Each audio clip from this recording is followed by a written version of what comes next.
Oi, pessoal, mais uma aula, vamos iniciar agora.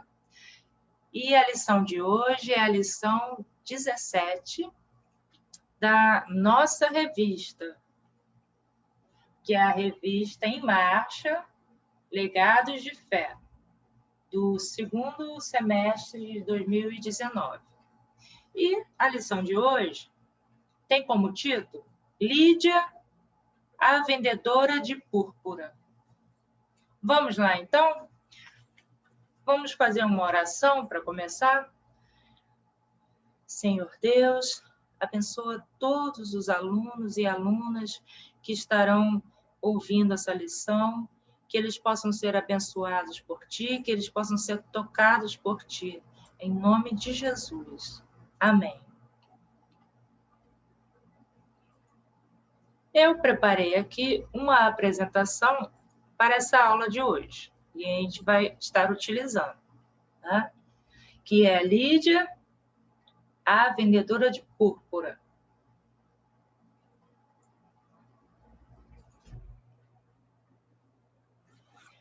Gostaria de estar compartilhando com vocês a história de Lídia. Está escrito em Atos dos Apóstolos, nós vamos estar lendo o capítulo 16, que Lídia era uma mulher que vivia na cidade de Filipos, mas ela era de origem de Tiatira. E ela era provavelmente uma mulher de posses, era uma comerciante de púrpuras, de uma tintura de púrpura, dessa coloração, que a gente vai ver durante a aula. E ela é relatado que ela era uma mulher de fé, de oração. Ela acreditava no Deus dos judeus, embora ela fosse ali uma cidadã de Roma, e Roma tivesse a sua religião própria, ela acreditava no Deus dos judeus. E ela estava frequentando uma reunião de oração num dia de sábado, ali perto de um rio. Essa figura até eu quis colocar porque ilustra bem a situação. E ali, estando ela com outras pessoas nessa reunião de oração, Paulo passou por ali. Paulo, eu creio que com a orientação de Deus, para que ele se encontrasse com Lídia. E ele ali expôs a palavra do Evangelho, mostrando para ela pregando a ela sobre o Messias Jesus. E ela, em seu coração, ela creu e aceitou a Jesus como o seu Senhor. Então, vamos ver o que vamos aprender nessa lição?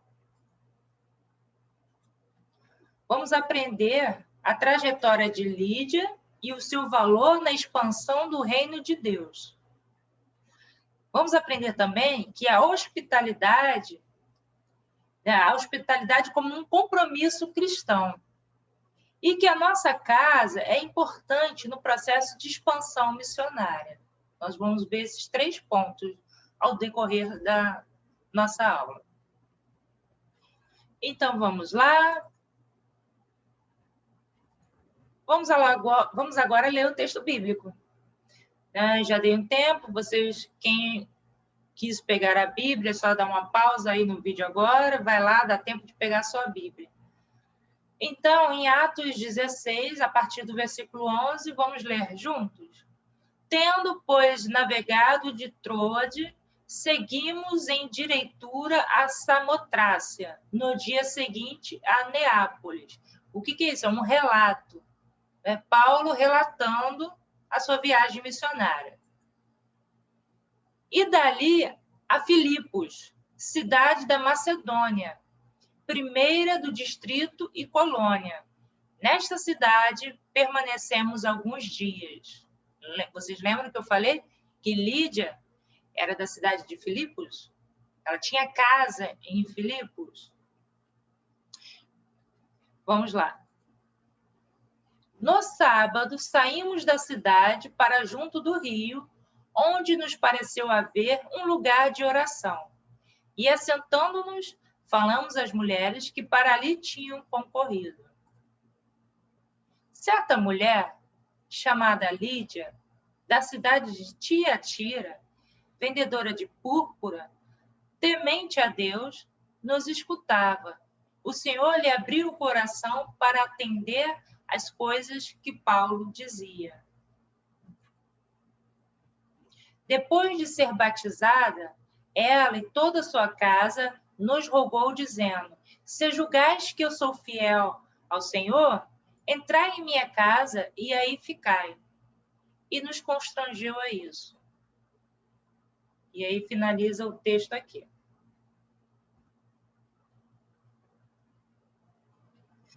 Depois eu vou continuar aqui seguindo a apresentação, mas vamos conversar um pouco sobre isso.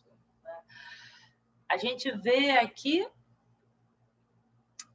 nessa história, um coração sincero, que era o coração de Lídia, um coração que buscava a Deus, porque ela estava ali no sábado, reunida com outras mulheres, uma reunião de oração, né? Falando com Deus ali, o que acontece nas reuniões de oração. E Paulo viu aquilo, pareceu para ele uma reunião de oração, e ele falou ali com Lídia, expôs sobre o plano da salvação.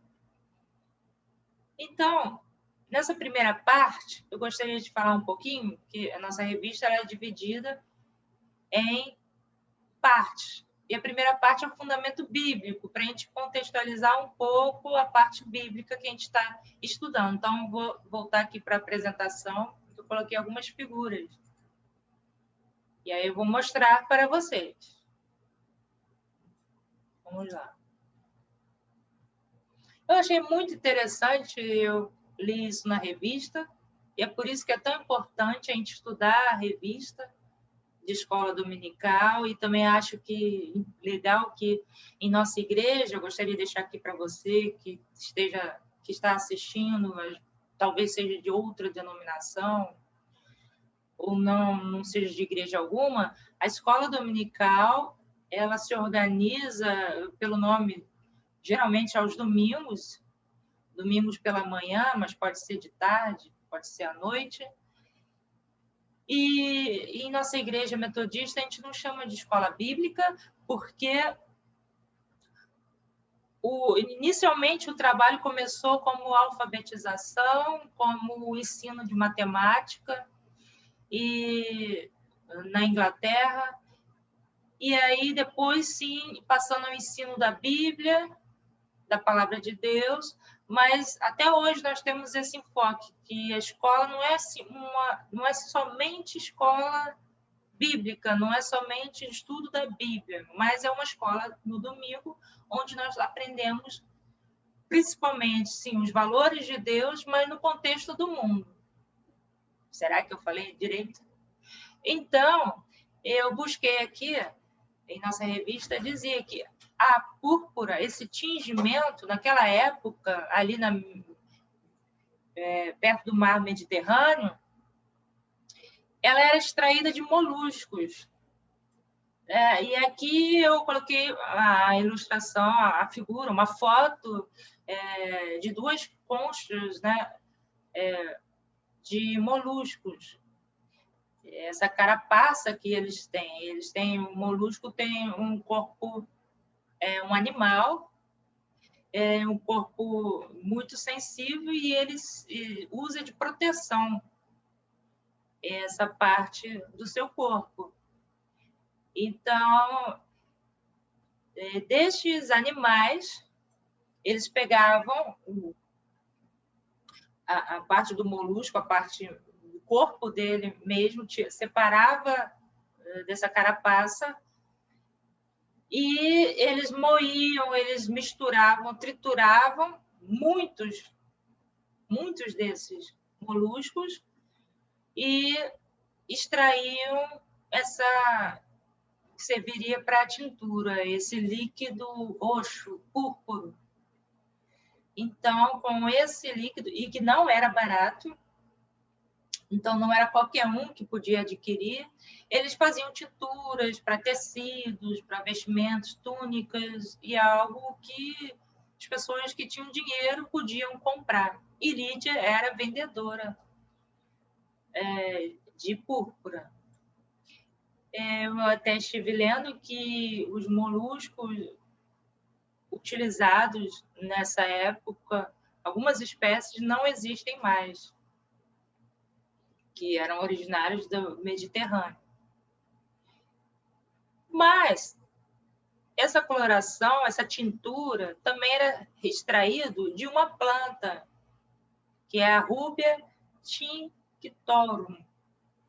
Ela, aqui é um esquema dessa planta, ela tem flor amarela, só que a sua raiz é da raiz que eles tiravam a tintura, que extraía, essa raiz tinha essa cor púrpura e eles faziam extração para tingir.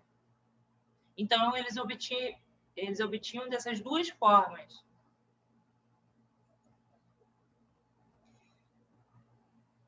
Visto isso, nós vamos agora para a parte que nossa revista é chamada de Palavra que Ilumina a Vida. É um contexto para as nossas vidas, né? Comparar aquela situação, aquela história que a gente contou, e o que a gente pode aproveitar como ensinamento para a nossa vida hoje. E o primeiro ensinamento que a gente tira é que quando buscamos a Deus, Ele se manifesta a nós.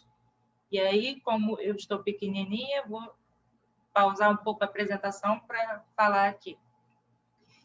E isso é uma verdade. E nós podemos buscar a Deus um momento a sós com Ele, como Jesus fazia, né? E ser discípulos, como a gente viu na aula passada de Dorcas, ser discípulo e discípula de Jesus é seguir os seus ensinamentos e o que ele fazia, o que ele praticava. E uma coisa que a gente vê nos evangelhos é que, em muitos momentos, eu creio que todos os dias, ele tirava um tempo com Deus. Antes de iniciar o dia, às vezes era antes do amanhecer, ele se ausentava num momento a sós, onde ele ia orar, ele ia se encontrar com Deus. Em outros momentos, em outros horários, quando ele estava muito cansado, porque a vida missionária de Jesus foi tensa, então ele também se retirava. E ali ele ouvia Deus falar com ele, porque Deus fala no íntimo quando nós o buscamos. Algumas vezes, a maioria das vezes, Deus ele nos dá sinais que ele está por perto, que ele quer conversar conosco, que ele quer passar tempo conosco. E em outros momentos a gente ora, a gente pede, Senhor, fala comigo, Senhor, preciso de ti, quero te sentir, e ele não nos deixa no vazio, ele se faz presente e a gente sente a presença dele real. Então é importante buscarmos a Deus. E Lídia fazia isso. E ela foi a uma reunião de oração. E como é importante a gente valorizar as reuniões de oração. Eu atualmente não tenho ido à igreja ainda, mas eu me lembro, e isso eu tenho que dizer, das vezes que eu fui à reunião de oração na minha igreja local, ou de outra denominação, que eu também fui muito, e eu me senti muito enriquecida, eu senti uma paz muito grande, porque Deus estava ali naquele mover. Então, é muito bom participar de reuniões de oração. Agora, vamos para um outro aprendizado que a gente tem nessa história. Eu vou aqui compartilhar novamente com vocês. A nossa conversão a Cristo abençoa o nosso entorno. Ali diz a história que Lídia, o Espírito Santo tocou no coração dela, ela aceitou aquela palavra, ela creu que Jesus era o Messias esperado. E não somente ela se converteu e foi batizada, mas toda a casa de Lídia. Vou voltar aqui para falar mais perto de vocês. Toda casa. E ele, no contexto bíblico, hoje a gente pensa na casa, na nossa família que mora com a gente na mesma casa. Mas ali era muito mais do que isso. Não diz ali se Lídia tinha esposo, mas possivelmente ela tinha um esposo, tinha filhos, não diz.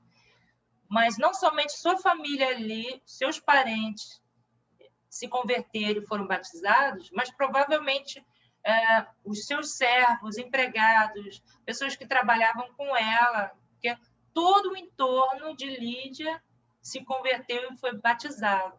E isso a gente aprende que quando a gente é transformado por Jesus, as pessoas ao nosso redor notam a diferença, principalmente se você não veio de um lar cristão desde pequenininho. Então, se a diferença é muito grande, as pessoas vão notar o que houve com você. E é fato, é aquela palavra, eu e minha casa serviremos ao Senhor. Aos poucos, as pessoas ao seu entorno vão vindo para Jesus. Isso acontece. E eu achei muito interessante. Vamos voltar a ver o que mais a gente pode aprender com essa lição?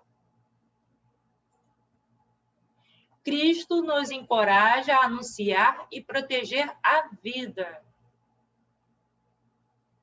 Vamos lá, para de compartilhar. Então, Lídia, ela foi batizada e ela se tornou uma anunciadora e serviu a sua casa, serviu de proteção para os apóstolos. Então, quando eles precisavam serem hospedados, como eu falei lá na introdução, eles iam para a casa de Lídia. Ela os recebia, e isso podia ser um grande risco, porque a religião oficial de Roma era uma outra. Tinha muitos deuses, inclusive o imperador tinha que ser reverenciado. E ela, como cristã, mesmo como judia, antes da conversão dela ao cristianismo, acreditava que havia só um Deus, que há um Deus só. Então, ela não podia adorar o imperador. Isso podia ser um grande problema. E ela correu esse risco porque ela tinha certeza de que essa era a fé verdadeira. E o coração dela estava transformado. Vamos, então, ver mais um pouco o que a gente aprende com essa lição?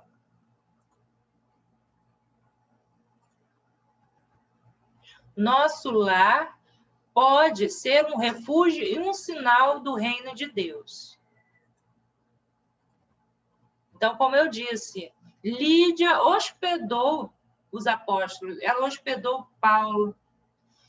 E tem um episódio que ainda que a gente não leu aqui, mas vocês podem ler em casa, que é ainda no capítulo 16, no versículo 40, mas vocês podem ler todos, sabe? Nós lemos até o 15, vocês podem continuar, porque há vários relatos. E um deles, no meio, entre esses versículos, é aquele episódio que Paulo e Silas vão para a prisão e eles estavam louvando, as cadeias se abrem e eles saem, porque houve um terremoto, e o carcereiro fica desesperado, ele ia até tirar a própria vida, porque ele ia ser morto. E ele, não faça... Paulo diz para ele não fazer isso, e anuncia o evangelho. E aí? Ele, toda a casa dele, o carcereiro, se converteu. Olha, não é nem a lição de hoje. Mas, enfim, no final disso tudo, ele descobre que Paulo era romano. Mandam eles saírem à noite. E ele falou, não, eu sou cidadão romano, eles vão me soltar no horário propício. Leiam lá. E aí, Paulo e Silas são soltos e vão para onde? Para a casa de Lídia, se hospedar lá, descansar, receber uma palavra de conforto. Então, queria encerrar, porque a gente já está aqui encerrando a lição. E eu fiquei muito feliz, porque essa lição ela caiu justamente após, um domingo após, o nosso pastor anunciar que vai começar agora em fevereiro um curso de liderança para a gente poder ser capacitado a abrir os nossos lares e, por enquanto, na pandemia, virtualmente, né? A gente vai receber o aprendizado, como que vai ser isso, para que mais pessoas ao nosso redor, e aí eu creio, se eu estiver errado, alguém me corrija, mas se é virtual, não é somente nossos vizinhos físicos, pode ser sim, mas até pessoas mais distantes que precisam ouvir a palavra de Deus, gostariam de receber uma palavra de conforto, e você está abrindo o seu lar para isso. E o pastor, ele conta com todos de nossa igreja estão convidados a participar, porque essa é uma tarefa de todos. Lídia não era pastora, ela era liderança, por isso que ela abriu a casa dela. Ela era uma pessoa que abriu o coração para Jesus. É só isso que você precisa. Então, esse é o recado da aula de hoje, é o recado principal. Bom, já para encerrar, o que eu estou fazendo? Vamos encerrando aqui a nossa aula. Vamos encerrar concluindo o quê? Engaje-se, né? Engaje-se. O que é se engajar? Hoje em dia, a gente escuta muito isso, né? Engajamento no Instagram, nas mídias sociais, para fazer alguma coisa muito legal, algo social. Engajar é comprometer-se, é a palavra que veio, a primeira palavra que veio na minha mente. E é você ter um compromisso. E aqui no contexto dessa aula, eu tenho um compromisso com o reino de Deus. Você pode. Deus não nos chamou para ficarmos dormindo ou só para receber, porque eu sou necessitado de receber. Sim, todos nós somos. Mas Ele nos chama para caminhar, para cumprir o ID. Então, esteja pronto para isso. Essa foi a lição de hoje. Eu vou encerrar agora e espero que você tenha sido tocado em seu coração. Até a próxima.